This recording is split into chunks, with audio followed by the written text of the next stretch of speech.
L-istorja ta' mijiet ta' snin inġabret f'mużew mill-isbaħ li ġie inawgurat fi Pjazza Papa Giovanni Paolo II fil-Mellieħa. Dan il-mużew bl-isem ta' Mellieħa Pellegrini Project jinsab ftit pass il-bogħod mis-Santwarju tal-Madonna tal-Mellieħa u fih wieħed isib rikkezzi li jmorru lura l-ġenerazzjonijiet passati. Fost dawn hemm is-siġġu li ntuża mill-ewwel Papa laqgħat żar il-Gżejjer Maltin fl-1990 il-Papa Giovanni Paolo II. L-oġġetti kollha li għandhom valur sentimentali għall-poplu Malti u kollu jinsabu f'din il-binja storika li tul iż-żmien ġra l-ammont sostanzjali ta' ħsara fl-istruttura kemm kaġun ta' terremot li kien seħ snin ilu iżda anke kaġun ta' traffiku li jgħaddi miż-żona. Il-koordinatur ta' dan il-proġett Gabriella Mallia spjegatilna li kien jeħtieġ perjodu ta' tranzizzjoni sabiex jieħdu ħsieb l-assi li tpoġġew f'dan il-post. Għamilna l-intervent tal-infrastruttura, kien hemm ukoll diversi xogħlijiet ta' dawlu ilma, kif ukoll anki xtrajna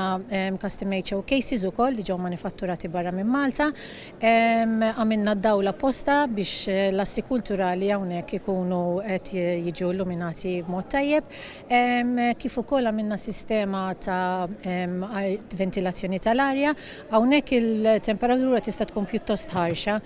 Partikolarment matul is-sajf, allura ridna li jkun hawn ambjent daqsxejn iktar pjaċevoli, kif ukoll anke nħabba l-assi kulturali peress li dawn kienu miżmumin ġo postijiet mdużi qabel u kellhom il-perjodu ta' tranzizzjoni sakemm trattajnihom ukoll. Dan il-proġett mhux biss qed jippreserva l-identità tal-Maltina ġenerazzjonijiet futuri, iżda wkoll se jkun qed jilqa' kemm Maltin u anke turisti biex japprezzaw il-kultura Maltija, kif spjegalna Father Joe Caruana. Il-kmamar hawnhekk kienu kmamar tal-Pellegrini, jiġifieri kienu kmamar fejn fi żminijiet oħra meta t-trasport kien ħafna iktar diffiċli, min kien jiġi biex jitlob lill-Madonna jew inkella jwettaq xi wegħda li jkun għamel, kien jieqaf jistrieħ f'dawn il-kmamar. Għandna disa kmamar hawn fuq u disa kmamar taħtom li wħud minnhom imorru lura għall-aħħar tal-1500 u ta' fuq iktar minn 300 sena u n-nies kienu jieqfu jistrieħu hawnhekk. Illum li aħna restaurajna dan il-post għaliex bħala struttura kien qed f'periklu li jaqa', għedna li ridna nagħmlu nużaw b'xi mod li jagħti lura lill-parroċċa u lil kull min jiġi kemm Maltin u kemm barranin idea tal-importanza tas-santwarju.